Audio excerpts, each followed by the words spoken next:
If I stand on this stair, it's the appropriate height for me. Yeah. It works. Yeah.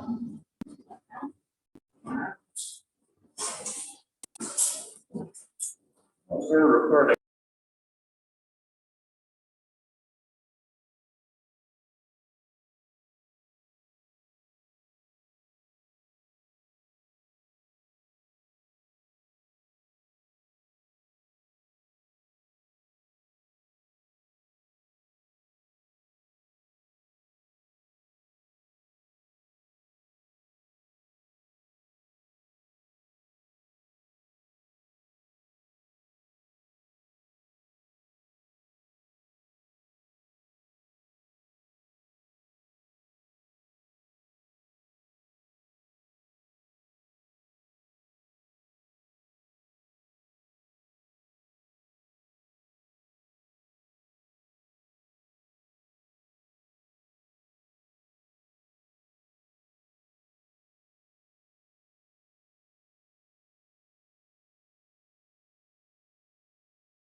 We are audible and visible.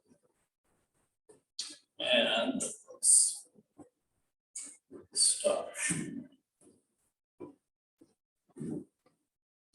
Yeah, we got the heights right. Good morning, everyone. I'd like to take the opportunity to welcome you to our reading, Voices Carry, poetry on a Tuesday morning, or Tuesday morning poetry, or whatever order I put those words in at any given moment. We are here to share some work with you. This is part of the kind of the instruction or part of the kind of workload for English 294 here at Keyano College. And later we're going to sell you something, but it'll be free, it'll be fun. But we are going to we're going to read together, and yeah, I am Ryan J Cox. I teach English, creative writing, film, other cultural studies adjacent things here at Keyano College in Fort McMurray, Alberta. I've been writing for a very long time. And my writing has appeared in places, many indistinct, but totally very real, in that I have material objects that indicate this, places. And I'm joined by Cassandra Fountain. I'm a student at Keyano College, taking a Bachelor of Education in the secondary route, planning to teach high school. I'm majoring in English, and this is the first time my writing will appear in a place. Yeah. So we've been working together as part of Cassandra's coursework. We've been working on The material that we're going to share with you today that will be available in this lovely zine that I'll hold very close to the screen right now. Songs of Innocence and Experience. This has been a collaborative project in which we respond to each other's writing. So each week, there have been 2 chains that have been going. Each week we alternate between the chains. This is one of those chains in completion, and we set it in this lovely zine. This is the thing I'm going to sell you. And by sell you, I mean it is free, but I will tell you how to get it. And it's okay that we stole the title from William Blake because he's dead and can't sue us.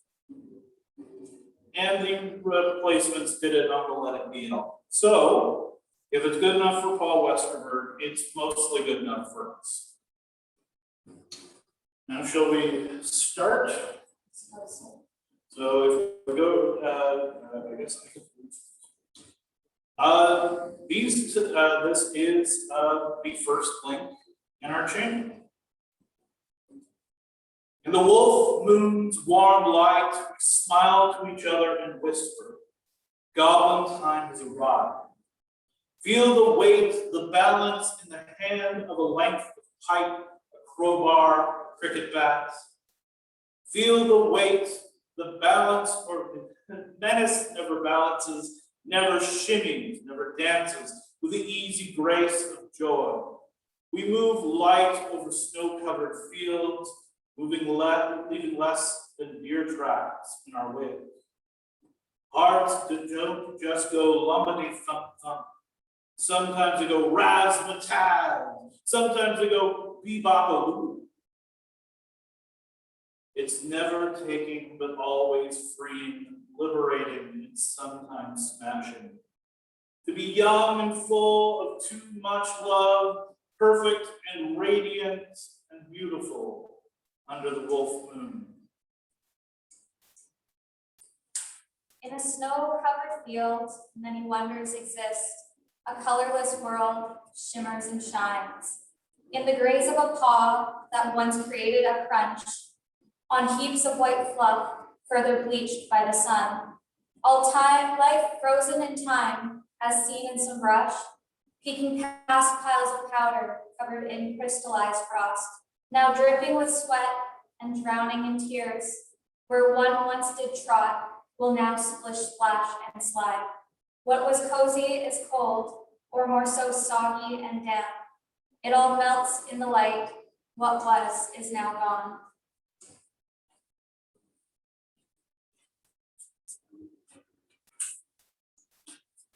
And Alan asked anxiously, all assembled, about alligators and atomic bombs, but Bob battered back, bodaciously boasting better.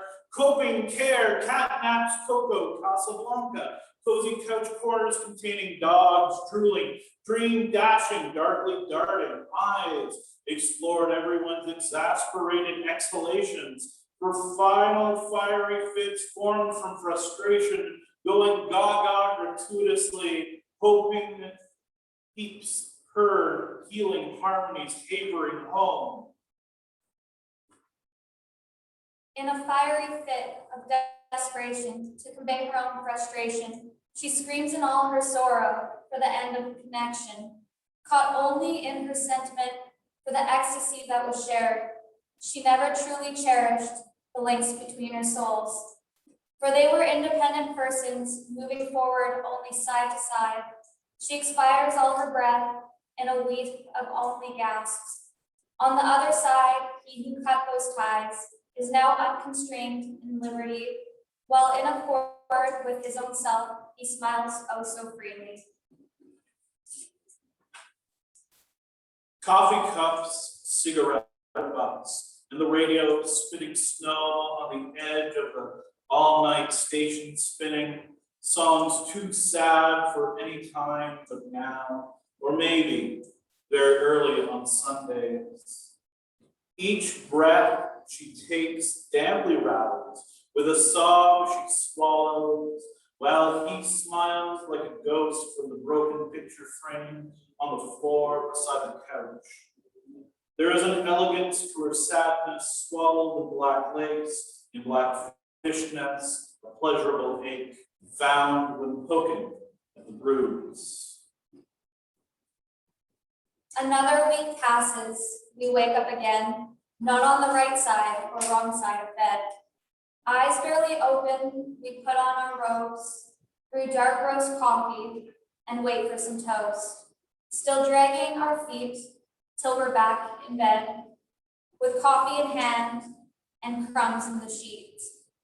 Where we meet afresh, locking our slow eyes, now much more awake, both smirking at once. At the ups and downs our past week had faced, relieved we made it, and yet we didn't. This is only the start, weeks upon weeks, that our lives will endure, yet we're both content as long as we have each other to share the good and the bad on Sundays in bed.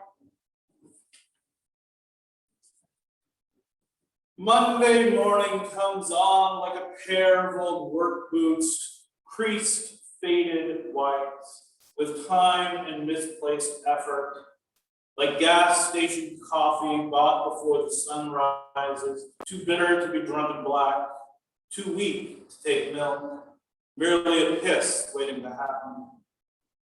Like weekday radio morning shows with news and weather and April wines, could have been a lady. Like the taskmaster's steady beat, thrum, thrum, thrum, compelling the oars ever further, ever faster, until you die. Like a memory of a screen door and a warm bed, constellations for Bob Cajun. In the passenger seat of his '87 Cavalier, his hand upon my thigh, ready to go for this ride. He reaches across my lap for the glove box and a kiss, pulling out a cassette mix and my heart along the way.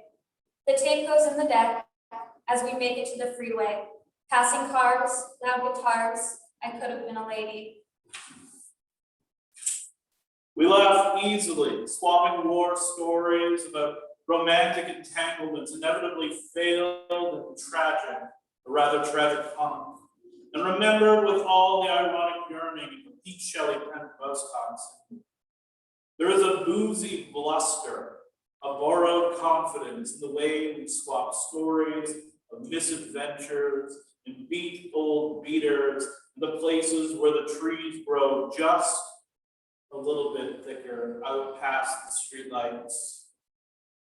Later, we will spill out into the streets, still cloaked in brown snow, the last of winter, with us still laughing amid turned-up collars and Westbergian hands in pocket, glassy-eyed wants.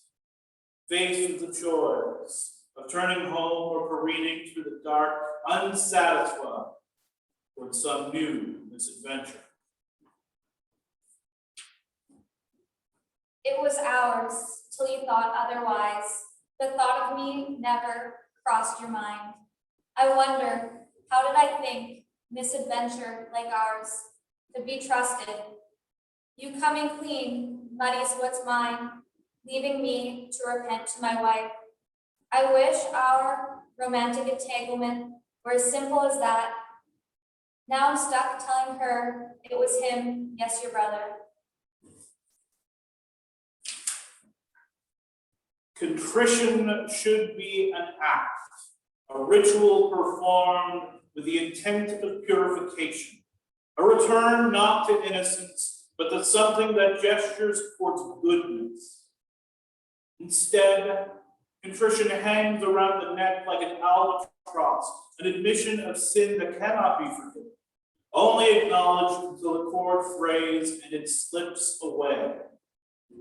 Sometimes it's dark down. Sometimes we can only whisper our sins and hope they find the right ears. Thank you. That was our first chain. That was chain one. That is Songs of Innocence and Experience, volume 1. This lovely thing here. And if you would like a copy, of what we just said, what we just read. And we'll share this. My God, it's Professor talk.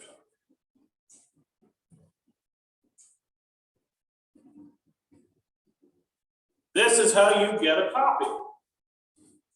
You can pre-order Songs of Innocence and Experience, a new zine featuring work from a dialogic poetry project, the one we just read.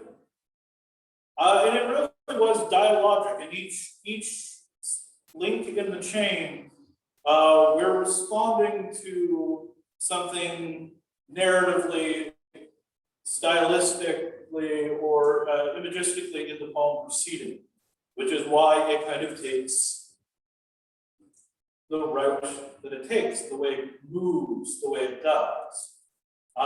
It was an exciting project for us.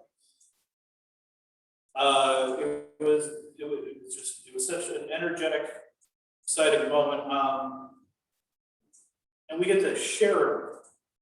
So you, if you would like, you can get this zine, handmade by us. We made it by hand. We cut it out and pasted it up on my desk in my office. And Cassandra contributed art throughout, so all of the art in there is hers. And it adds a nice, lovely kind of meta commentary on the work. A limited print run will be made available. It's not going to be many. And there will be accompanied by instructions for a digital edition with instructions on how to print your own copy. So you can get the limited edition print run if you are local, or I feel like mailing you one. And everyone will have access to the digital edition that will tell you how to make your own, because part of what we're doing is really DIY, forming alternative economies, democratizing the publishing industry, like all of the cool poets in the past. It's free. So if you want one, you can contact ryan.cox@keyano.ca with the topic line, Songs of Innocence. We have time. Would you like to, shall we give them a bit of the other chain? Yeah, absolutely. Stop share. Oh, yes. In an uncomfortable space, my thumb lies, tight against my palm, constricted by a glove, limited by fabric that's stiffened by the frigid air. I wake it viciously, hysteric for our freedom. With this protest in the past, we both find tranquil refuge from the cold, protected by a glove. For the chaos is at bay, I now look for what's before me, a stranger in the distance, waving like a friend. I look away, anywhere, to escape the awkward glare, and down I see this glove has pestered me, thinking it's a foe. Yet I think again and look back up to see there is a sense of unity between myself, this glove, and ye. A wave in the distance fixes itself to a figure, defined by movement in contrast with the snow, green silhouette, neither masculine nor feminine, simply green against white and moving. Am I similarly a red smear against the cold background, faceless and yet moving? Ethereal essences flirt in their sway, exchanging their words without any voice. A silhouette of emerald in rejoice.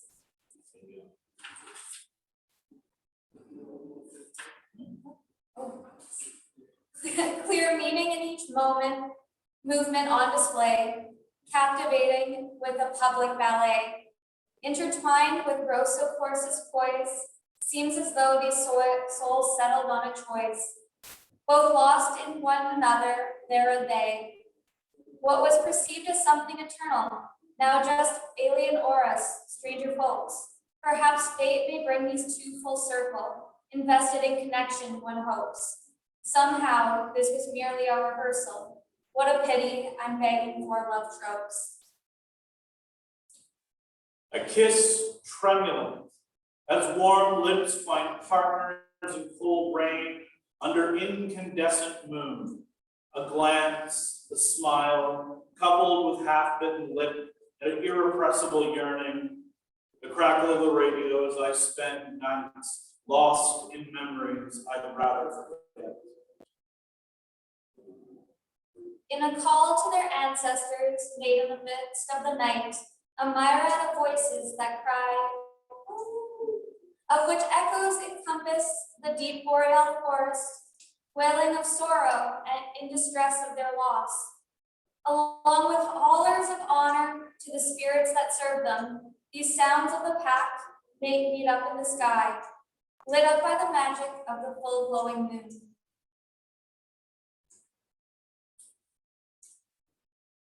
The tattoo tucked just above her left elbow on the inside of her arm. Blue script, a sigil, unreadable outside the chaotic lexicon of her deepest dreamland, or the loved-up murmurings of her heart. Desire traced into her skin, announcing itself to eyes hungry enough to look. The stars are but sea glass, born from the wreckage of ships, such as this. Bound by her heart, only seen for her beauty, selfless acts overlooked by the enemies outside. Cruel fairies cast spells, unleash monsters on man. She's shunned from the world, yet her spirit grows strong. Marks emerge on her skin, constellations appear. The cosmos within now shine out for all. One last performance she knows must be done. She sacrifices her soul to sate savage monsters. As her breaths become shallow, she looks to the sky. In the north descends Perseus to seal her fate. With kismet and favor, she commits to the stars. Now living among other gods, for us to remember her beauty inside that shines from the sky to our eyes in the night. The Morrigan, her eyes flashing black, flashing death, never listens when I sing of her singular beauty, never favors me when I sing of her cheeks' bloody rose and the wanton arc of her lip. The Morrigan, her raven-feathered hair, a heartbeat of wings, only comes to me when I sing of death. And the last gasp of doomed men, she favors me only when I lose all I am in the drumbeat of war.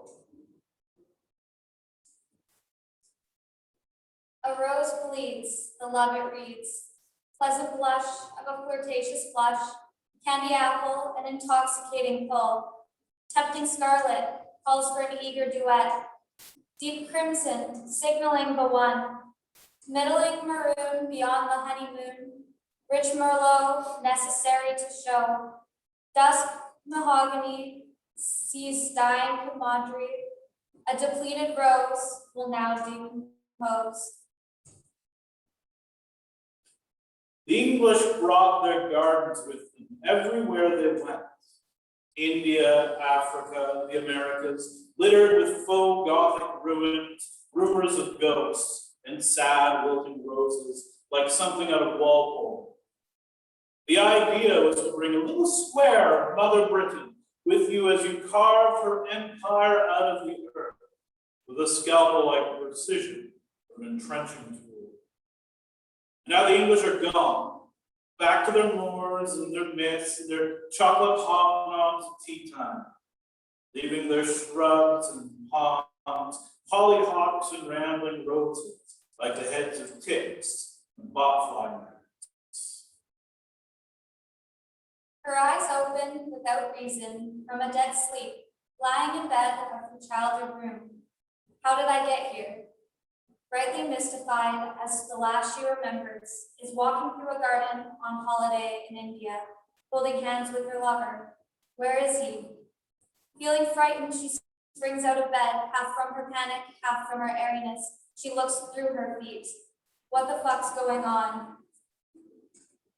She lets out a streak, runs down the halls. Leaving, she hears a commotion, looks over her shoulder to see all the house illuminate. Did I just haunt that house? In a blink, she's back in the garden. She last remembers being, laughing and sharing life with her love. How did that happen? She races past the pond filled with lotuses, then along the path sided with jasmine, chameli, Judy, and samba. I don't remember this path being so fragrant. She sees the back of his head, her lover standing frozen in time. She reaches for his shoulder to turn him around, giving her sight to see. Is that me? Her own body, limp, laying in blood. How could this be? She pulls harder on his shoulder, exposing the curkey in his hand that we bought at the market, slowly dripping my blood. Thank you. That was the second chain. This was both parts of the halves of the collaborative project that we worked on. Really proud, really excited that we got to share this with you. Yeah. Thank you very much for coming. Show them the black screen. No. Thank you very much for coming. Again, if you want a copy of the zine, email me at ryan.cox@Keyano, KEYANO.ca with the subject line, Songs of Innocence, and I will get you a copy then when the department scanner works again. So thank you very much. Yes, thank you. And thank you. Thank you. Bye, folks.